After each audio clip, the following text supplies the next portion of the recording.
Hi, I'm Bob at the Concealing Waverley Region Museum, and today I'm going to show you how we stake our heritage tomatoes.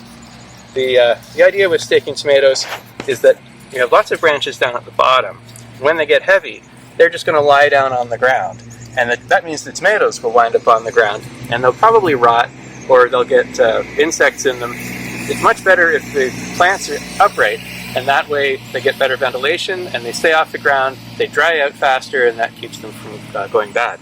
So the first thing I like to do is just to say, okay, those lower branches probably are a problem anyway. In the modern way you do this, you might have a cage. That's kind of a modern invention. It means that all those branches can be supported upright, but instead I cut off all the branches that are in the bottom foot and just leave these. That means these upper branches are a lot easier to maintain and a lot easier to tie up.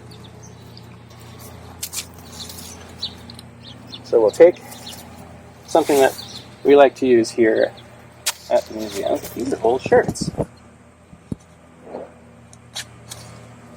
I think that's probably an arm. And we just wrap that right around the whole plant. Now a week later I'll come back and I'll tie it again here, and then a week later I'll come back and I'll tie it up here.